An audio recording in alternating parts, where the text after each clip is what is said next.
que los niños salgan para tener su tiempo. ¿Ya han salido? Yo no los he visto. Estaba demasiado exhorto. Bien, ahora para vengarme, de que os habéis reído de mí, voy a tener mi parte. Ajá, el que ríe el último ríe el mejor. Me gustaría que hoy nos centráramos, para que sigáis riendo. No es el capítulo 14, es el capítulo 15. Ahora me toca pedirme algunas preguntas que quiero hacer. Por favor, que nadie las conteste. Contéstelas para sí. ¿Quién fue el padre de Israel? Que alguno la conteste. Nadie la conteste. ¿Quién fue el padre de Israel? ¿Cuántos hijos tuvo Israel y cuántos fueron sus nombres? ¿En qué año vivió el profeta Elías? Vamos a ver. ¿Quién es el padre de Israel? ¿Cuántos hijos tuvo? ¿Cuáles eran sus hijos? Algunos lo saben de memoria, Otros nos tienen que leer. ¿En qué siglo vivió Elías? Voy a seguir haciendo preguntas.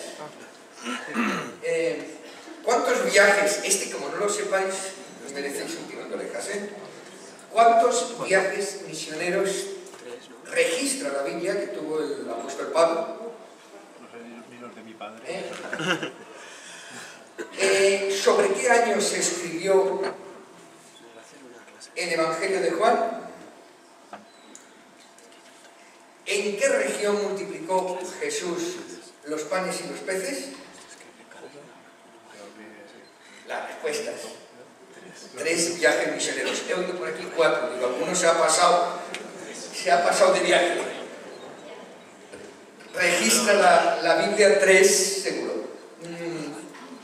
Juan escribió sobre el año 90 y los panes y los peces se reproducieron en la región de Galilea. ¿Qué he querido hacer con esto?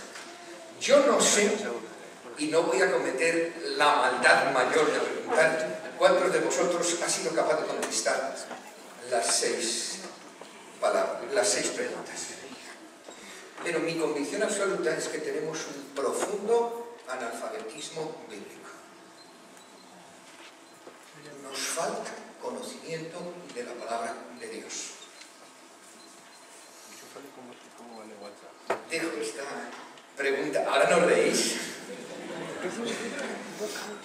¿Ahora no reís? Realmente es que no es para reír.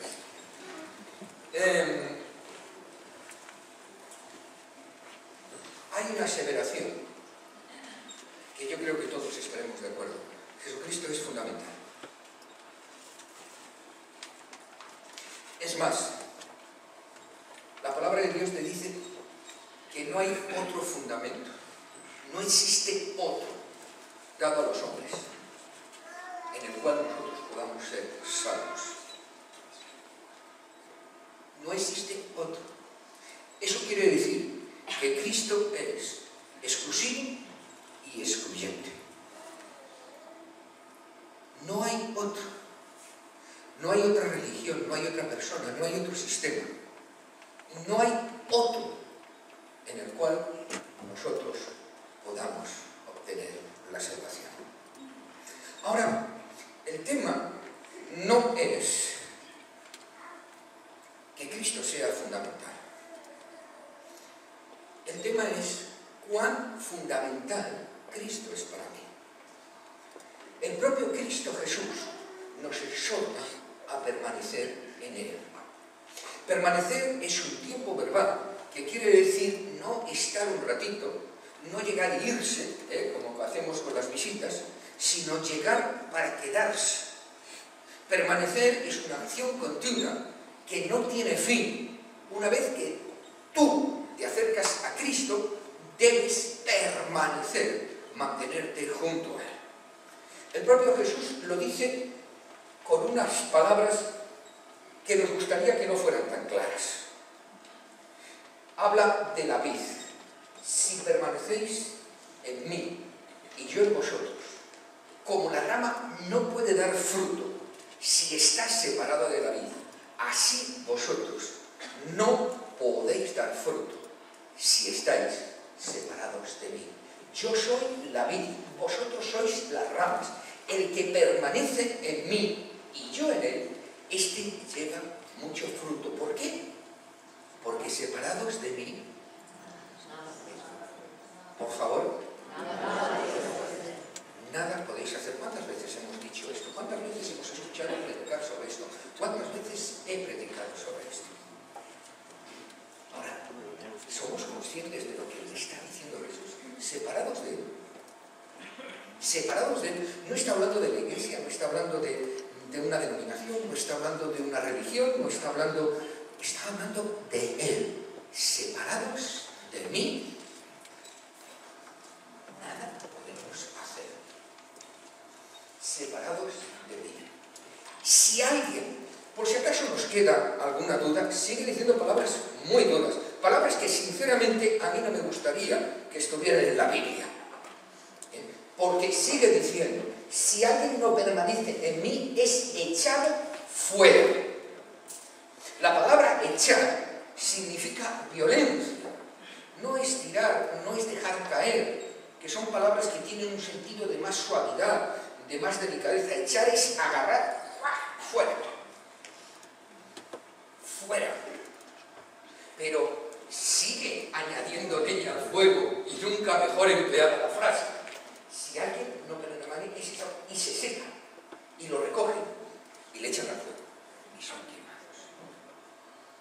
¿Verdad que no nos gustaría que esas palabras estuvieran escritas en la Biblia? Nos gusta más el Jesús que dice, venid a mí los cansados y trabajados, que yo os haré descansar. Yo quiero ayudaros a llevar la carga que tenéis sobre vosotros para que fuera más ligera. Está muy claro que Jesús nos dice, Jesús, el único camino a Dios, Jesús, el único nombre dado a los hombres en el cual yo puedo ser salvo, Jesús no nos dice, nos exige, nos impide que debemos permanecer unidos a Él. No estar un ratito los domingos por la mañana, no estar un ratito los jueves, no estar un ratito, no sé, 10 minutos cada mañana, sino permanecer junto a Él. En segundo lugar, nos dice que los escritores del Nuevo Testamento, es decir, toda la Biblia, nos exhorta a esto, porque de la manera que habéis recibido a Cristo Jesús, así andad en Él, dice el apóstol Pablo en los Colosenses. Es decir, Cristo dijo la necesidad de permanecer, de mantenernos juntos en Cristo Jesús. Y toda la Biblia, en este caso el Evangelio, las palabras de Pablo, pero podíamos sacar muchos versículos, que no vamos a hacerlo porque sería redundar. Tenemos que mantener nuestra vida caminando con Cristo Jesús. Yo creo que está muy claro, yo creo que no hay ninguna duda, yo creo que todo lo tenemos que tener así de claro. Ahora, ¿cómo permanecer en Cristo Jesús? Porque eso es una teoría. A mí, sinceramente, me gustaría tener delante de mí todos los días a Cristo Jesús de una manera física y entonces pegarme a Él como si fuera una lámpara. ¿A vosotros nos gustaría? A mí, yo a veces me encanta, cuando leo un pasaje, dejar volar mi imaginación, y yo me imagino repartiendo los panes y los peces, y yo allí, al lado de Jesús, y vamos, aquello tendría que ser una gozada, pero eso no puede ser. La única manera de permanecer en Cristo es asirnos, agarrarnos, aferrarnos a su palabra. La palabra dice, si permanecéis en mí y mi palabra permanece en vosotros, pedid lo que queráis y os será hecho. Es decir, nosotros eso de pedir lo que queráis nos encanta, ¿verdad? Papi, dame. Papi, dame. Yo me acuerdo de mi época, de los chavales jóvenes, yo siempre recordaré un día que mi hijo Josué me pide, no sé para qué dinero, y le digo, pues no, papá no tiene dinero. Dice, pues coge la tarjeta y sácalo del banco. A veces con Cristo Jesús nosotros somos así. Es decir, dame, ¿por qué? Porque eres mi padre y tienes la obligación de darme. No. si permanecéis en mí y mi palabra permanece en vosotros, entonces todo lo que pidáis os será hecho. El concepto de permanecer en él lo tenemos claro. O sea, permanecer en su palabra lo tenemos claro. Es decir, la palabra tiene que ser, no que a veces decimos que la palabra es tan importante como el alimento diario. No. La palabra es más importante que el alimento diario. La palabra de Dios es más importante que el alimento diario por una sencilla razón de perogrullo. Cuando yo alimento este cuerpo, decía ayer yo, este cuerpo lo voy a alimentar durante X años y al final nada se lo van a comer los gusanos. Es cuestión de tiempo. Bueno, en mi caso yo decía ayer, no los gusanos, para que se fastidien los gusanos que me quemen. A mí no me hinca el diente nadie, ni siquiera muerto. Este cuerpo es finito, es determinado, tiene un principio y tiene un fin, pero el alma es eterna. Entonces, ¿qué es más importante? ¿Alimentar un cuerpo finito o un alma eterna? ¿Qué es más importante? La alimentación de un cuerpo que es un vehículo de paso o alimentar mi alma. Permanecer en él es permanecer en su palabra. Permanecer en su palabra se experimenta. ¿Cómo sé si realmente estoy permaneciendo en su palabra? ¿Cómo? ¿Qué quiere decir permanecer en la palabra? Permanecer en su palabra significa estar junto a la palabra, pero la palabra permanece en mí cuando yo la he hecho parte de mi vida. De la misma manera que el alimento cumple su función cuando el alimento forma parte de mi cuerpo. Cada vez que yo como algo, lo hago para alimentarme. Cada una parte de mis músculos, cada parte de mis órganos, cada parte de mi ser es nutrido por ese alimento que yo como. Entonces, permanecer en Cristo en la palabra de Cristo está muy clara, es decir, que sea mi alimento de día y de noche.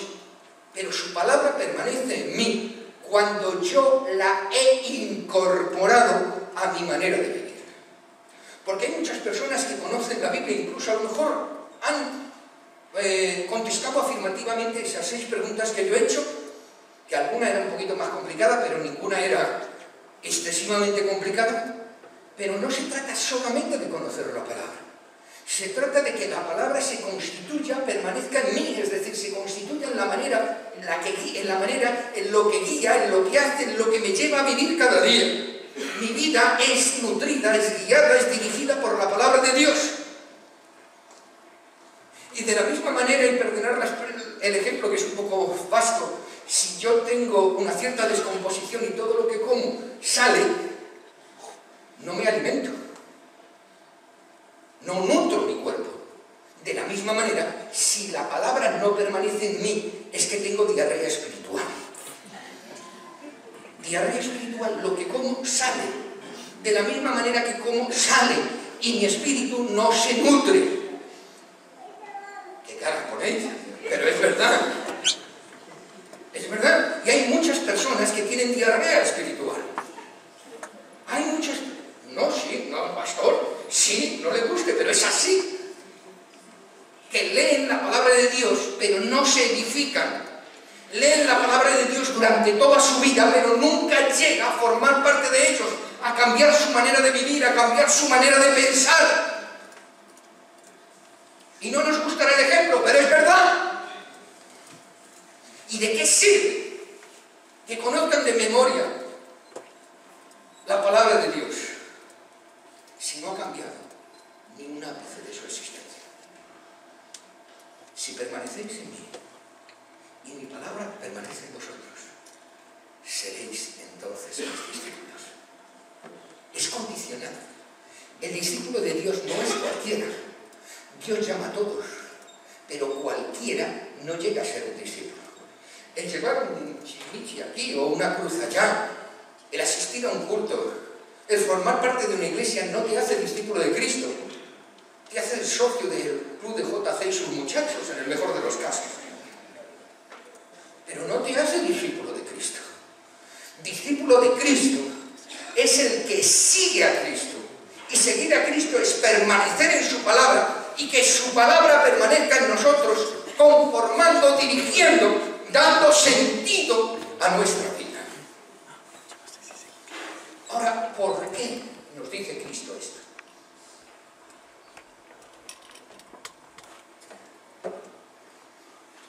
¿Por qué está diciendo esto? Es muy simple. El apóstol Pablo, cuando está hablando a su hijo Timoteo, en la segunda epístola del apóstol Pablo a Timoteo, posiblemente la última escrito, poco antes de perecer en el martirio, le dice estas palabras que para mí son hermosas. Aquí vemos la figura de un padre hablando a su hijo, porque Timoteo era el hijo espiritual de Pablo. Pero persiste tú en lo que has aprendido y que te has persuadido, sabiendo de quién has aprendido y que desde la niñez has conocido las sagradas escrituras, las cuales pueden hacerte sabio para la salvación por medio de la fe en Cristo Jesús. Toda escritura es inspirada por Dios. Es útil para enseñar, para corregir, para reprender, para corregir, para instruir en justicia, a fin de que todo hombre sea enteramente capacitado para toda buena obra.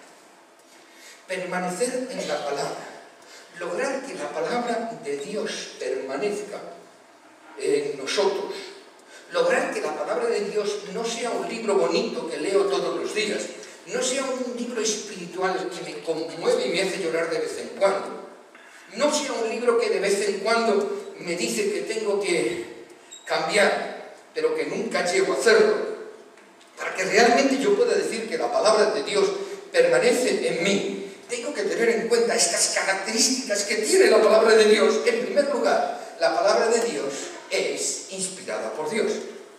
La palabra inspirada en el original, en el griego original, significa soplo, aliento. Es la misma palabra que se utiliza para designar al Espíritu de Dios, el Ruach de Dios. Es decir, la palabra de Dios, en primer lugar, es palabra de Dios, no es palabra de hombre. El hombre que escribe la palabra es llevado, es alentado, es conducido por el Espíritu de Dios. Por lo tanto, toda escritura, dice el apóstol Pablo, toda escritura es palabra de Dios, es inspirada por Él. Y dice más adelante el autor de Hebreos, una imagen, nos pone delante de nosotros un ejemplo que es tremendamente ilustrativo. Es viva, es eficaz, es más penetrante que una espada de doble filo. La palabra de Dios es inspirada por Dios. Ahora, la palabra de Dios ha sido dada para enseñar, es decir, para que vivamos constantemente aprendiendo de ella. Yo llevo 40 años, en números redondos, estudiando la palabra de Dios. Y como comentaba ayer en Berreguar, yo me siento como el apóstol Pablo, que no pretendo haberlo alcanzado. Soy un aprendiz de la palabra de Dios. Porque la palabra de Dios es tan insondable, la palabra de Dios es tan profunda, la palabra de Dios es tan polisémica, que nunca llegamos a entenderla totalmente. Siempre tiene algo nuevo, siempre tiene algo fresco, siempre tiene algo que decir. El apóstol Pablo dice a Timoteo: los ancianos que dirigen sean tenidos por dignos de honor, especialmente los que trabajan en la palabra de Dios, los que trabajan para enseñar la palabra de Dios, porque el objeto de la Iglesia, el objeto de cada uno de nosotros es estudiar la palabra de Dios, enseñar la palabra de Dios, extender la palabra de Dios, proclamar la palabra de Dios. ¿Por qué? Porque es la única manera de permanecer en Cristo Jesús. No hay otro, no hay sustituto, no hay nada aleatorio. La palabra de Dios sirve también para corrección. El apóstol Santiago, a mí me encanta Santiago, es tremendamente pragmático, tremendamente práctico, pone delante de nosotros un ejemplo. Sed hacedores de la palabra y no solamente oidores, engañándoos a vosotros mismos, Porque cuando uno es oidor de la palabra y no hacedor de la palabra, es semejante a un hombre que mira su cara natural en el espejo, se mira a sí mismo y se marcha, y enseguida olvida cómo era. Pero que presta atención a la palabra, atención a la perfecta ley de la libertad y persevera en ella, sin ser oidor olvidadizo, sino hacedor de la obra, será bienaventurado en todo lo que hace. Vuelve el mismo concepto que está diciendo a Pablo, mucho más pragmático, mucho más claro, con una imagen mucho más vívida, pero vuelve a decirte lo mismo.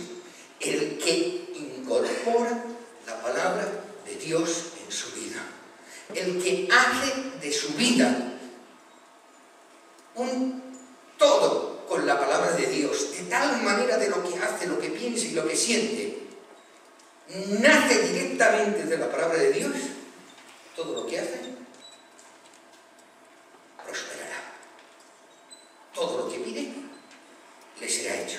En contraposición, por mucho que yo me llame cristiano, si la palabra de Dios no mora en mí, si no es el elemento directriz de mi vida, no puedo ni siquiera pensar que Dios me va a prosperar en este sentido. Mirad, ese es el propósito que nosotros queremos hacer con la campaña 40 días en la palabra. Queremos que cada uno de vosotros llegue a amar más la palabra de Dios, que cada uno de nosotros llegue a entender mejor la palabra de Dios y cada uno de nosotros incorpore, viva la palabra de Dios. ¿Por qué? Porque queremos que cada uno de vosotros sea feliz, pleno, completo, lleno. Y la única forma de serlo es permanecer en Cristo, permaneciendo en su palabra y haciendo que su palabra permanezca en nosotros. Por eso os invitamos. ¿Cómo lo vamos a hacer? Porque queremos poner delante de cada uno de vosotros las herramientas que permitan hacer de esto una realidad. Que después de las 6 semanas de énfasis tengáis una nueva visión, tengáis una nueva vivencia, tengáis una nueva comprensión de la palabra de Dios. Vamos a invitaros a que asistáis a partir del día 31 a cada uno de los cultos que vamos a hacer y anteriormente a las barcas de estudio bíblico. Vamos a ayudaros a entender la manera de profundizar en la palabra de Dios, pero no se puede hacer entender al que no quiere entender. No se puede hacer entender al que no está dispuesto a invertir. Por eso te pido, piénsalo.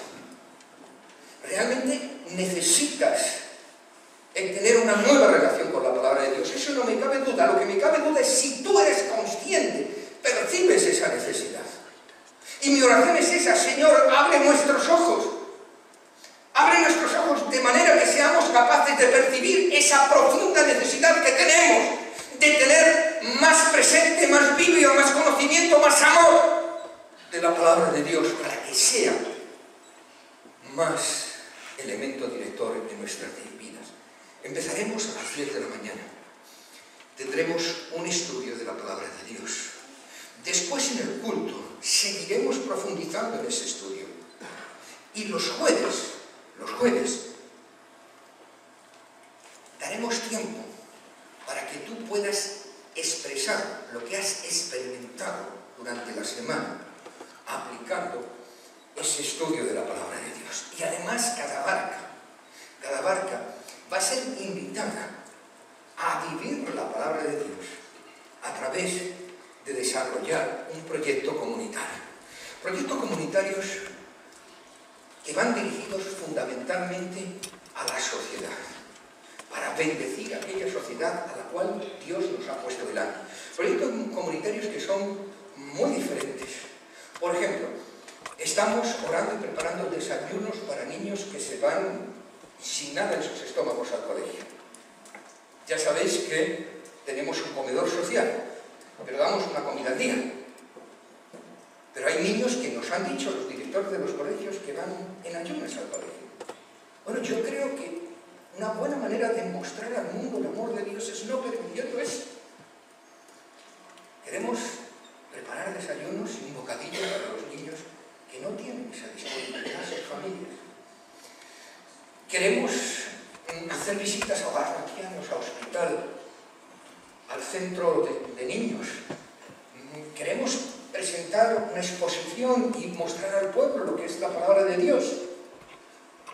Yo no sé, hay 20 proyectos, no me acuerdo de todos y cada uno de ellos, pero todos los proyectos tienen como objetivo el vivir la palabra de Dios, no ser alguien que conoce solamente la palabra de Dios, sino que manifiesta, que la incorpora a su manera de vivir, que la hace partícipe de él.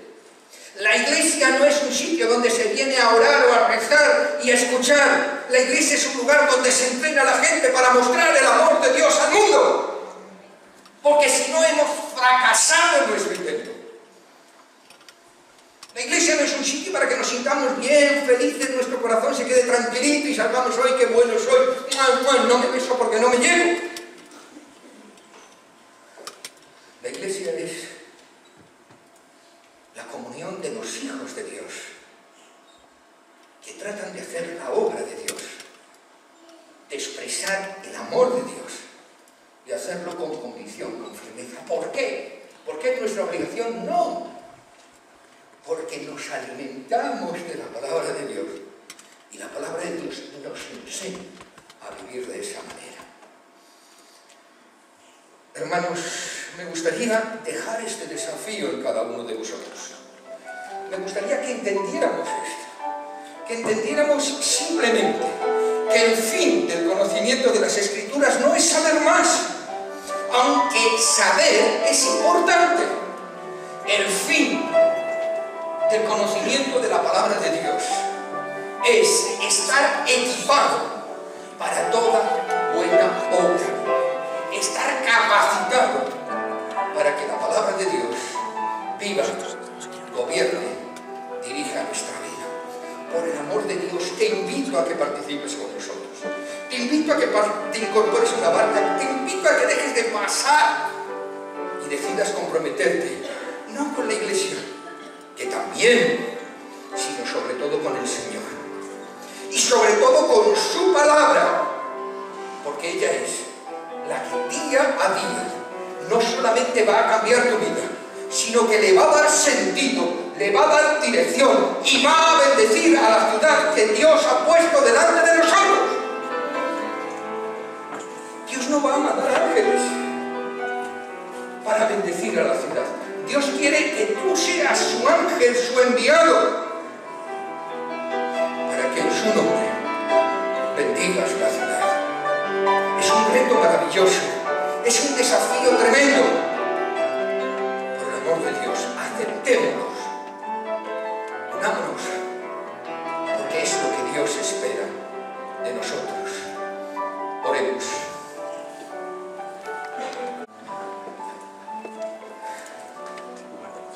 Qué maravillosa es tu palabra, Señor. Pero qué desafiante es, Señor. Qué hermosa es tu palabra, pero qué profunda. Señor, queremos vivirla, queremos amarla, por eso necesitamos entenderla. Dirígenos, Señor, dirige nuestra mente, dirige nuestros corazones, dirige nuestras vidas, dirige nuestras voluntades, Señor, para que te podamos decir con autoridad que tú eres el Señor, que tuyo es el poder, porque ese poder se manifiesta en nosotros y a través de nosotros.